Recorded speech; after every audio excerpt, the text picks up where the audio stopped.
So you're new to ministry. Well, congratulations on your new job working in the church. I really hope that it goes incredibly well for you. I think you're going to love it. But I have been working in ministry for many, many years, and I have seen a lot of young people come fresh out of school to get their first job working in a church, and just to see them struggle because they never learned some of the basic skills that people used to expect that you would know just coming out of school.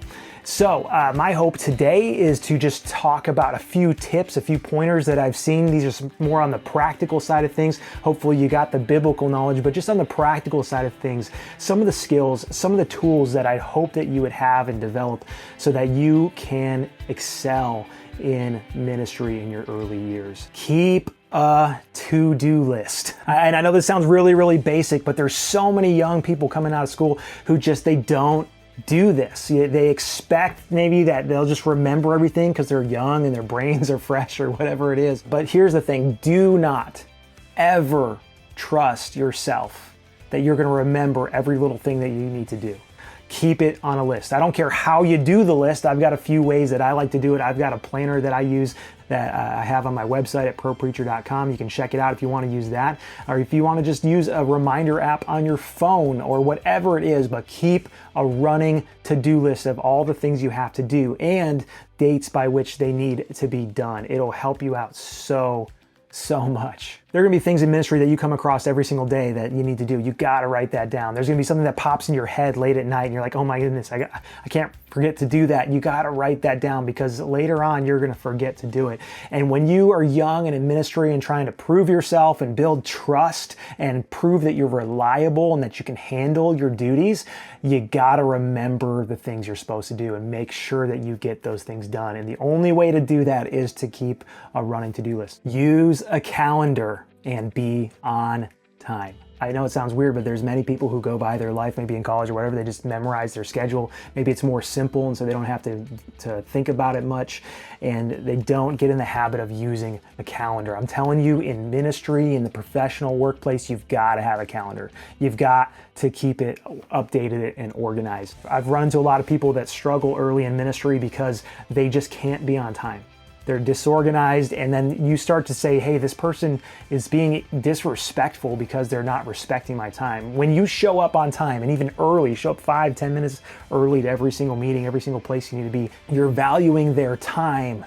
And that's so important. When you show up late constantly, you're the person who's always 15 minutes late to every meeting, and you build that reputation. It's frustrating. People will start maybe even scheduling meetings early knowing that you're probably going to be late, and everybody's got to adjust to you, and so they're not wasting their own time. Don't be that person. Have integrity. Jesus said, let your yes be yes, and let your no be no. So when you say, yes, I will be there, be there. Don't build a reputation early of being late. Build trust by being consistent and steady and where you're supposed to be early and prepared and ready to go. And the only way you're going to do that is with a calendar. Champion your ministry. You've got to be the primary promoter of your ministry, the primary champion. You've got to be the one who's making sure that everybody knows what's happening, what's going on, and most importantly, where God is moving and things are going well. Celebrate victories. Celebrate the successes. You got to let people know, because unfortunately what I've learned in years of ministry is that other people are busy. Other people are worried about their areas of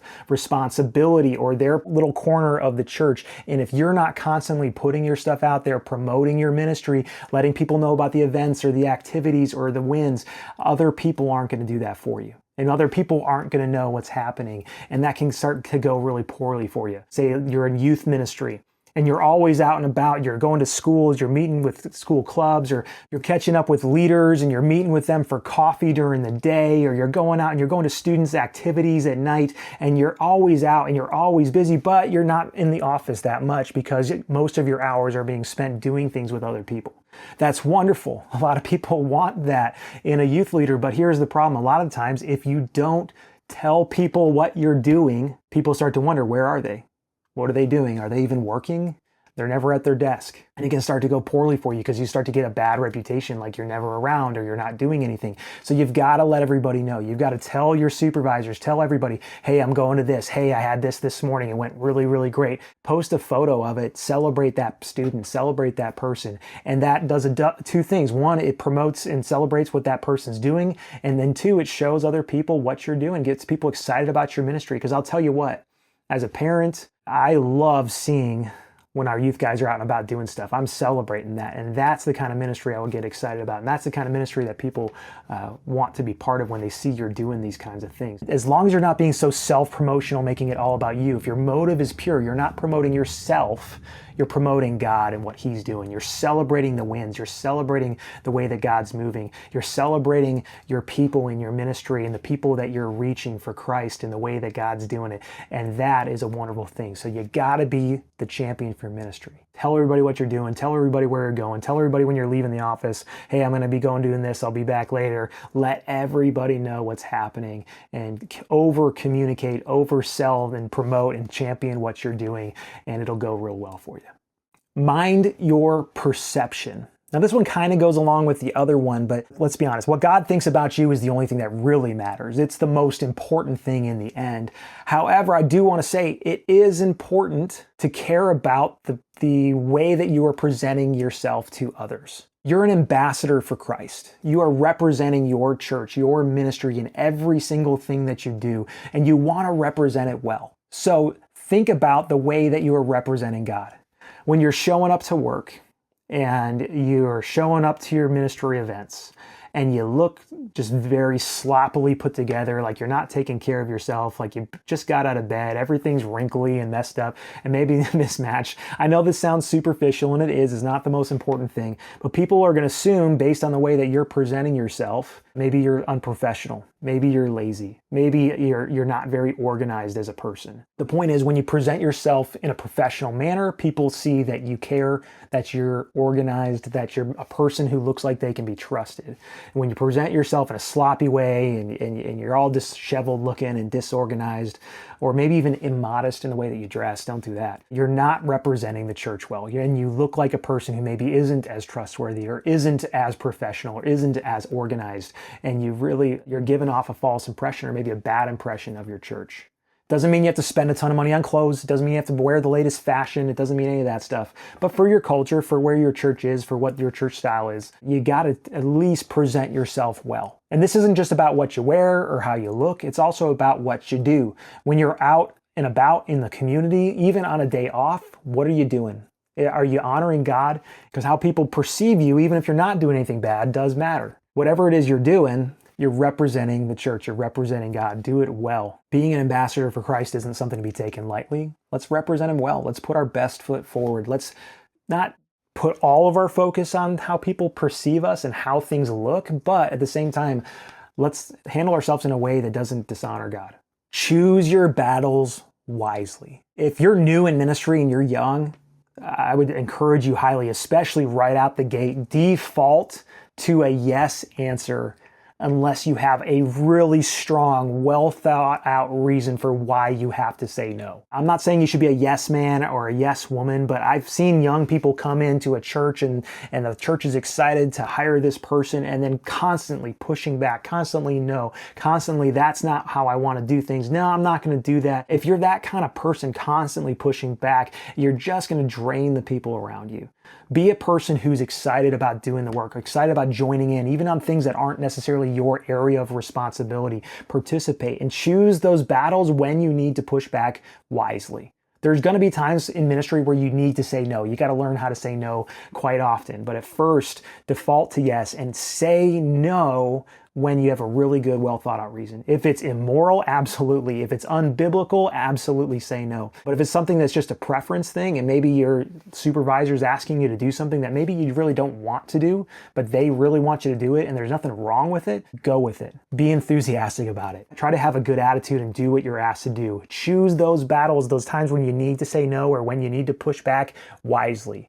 Because if you're constantly griping and pushing back, it's going to really frustrate all the people around you, and you may not find yourself on the staff very long. When ideas are being presented, Offer feedback, offer your opinions. Say, hey, I'm not sure if I see how that's going to work. I think maybe, have you considered trying it this way? And if those are received well, great.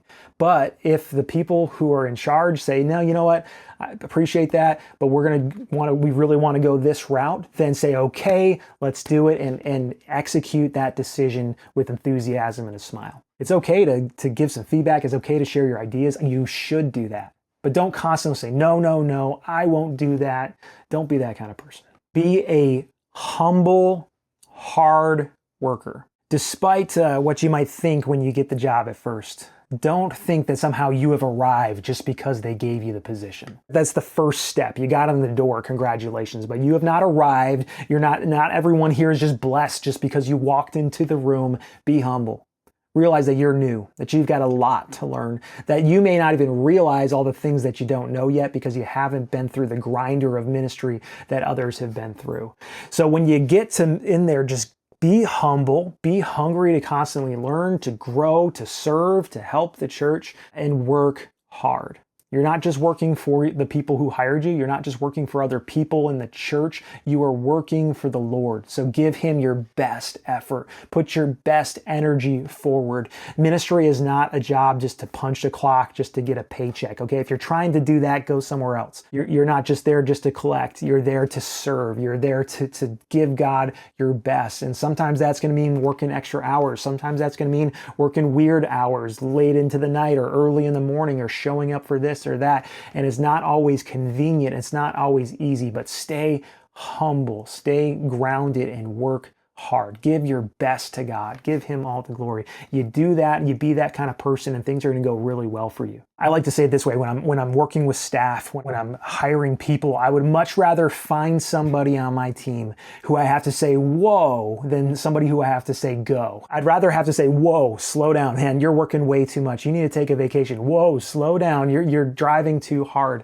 than somebody who I have to constantly motivate and prod and try to encourage, be like, hey man, you're being lazy. Hey, why aren't you doing this? Why aren't you doing that? What are you doing? Why aren't you getting anything done? So be that kind of person who's working hard, who's humble, who's not constantly thinking that they're the best or the greatest. That's the example that Jesus set for us, isn't it? There is no greater example of humility than the King of Kings and the Lord of Lords, who stepped down from heaven and took the form of man and lived and dwelt among us, to be born in a manger of all places. Talk about some serious humility. And then He laid His own life down so that we could live. And we want to take that same posture, humble. Yet Jesus also worked incredibly hard. He often was exhausted because He was speaking and working and doing ministry all day. And that's another example that we need to follow. Work hard. Rest when you need to. Yes, it's important to have those seasons of rest, but don't be lazy. Stay humble like Christ, but work hard like Christ, because you're working for Christ. Respect the leaders that God has placed over you. This one can be a lot harder than it sounds. You've been put in a new position. You're maybe new on staff for the church, and there's somebody over you. There's a senior pastor, there's a leader, there's elders in the church. There are people who have been there longer than you and in ministry much longer than you. And there's going to be times where you don't like the way they do things. Believe it or not, they're not perfect. You'd think everybody in the church was great and godly and always right all the time, and that's not reality. They're flawed just like you. They're sinners just like you. But for the grace of God, they'd be in the same state as everybody else. And so there's going to be times where you get frustrated with your leadership and you think they should be making this decision. Why aren't we doing this? Why aren't they doing this? Why do they do that? And it can really start to eat you away, and you can start to get this root of bitterness and anger and maybe disrespect for that other person.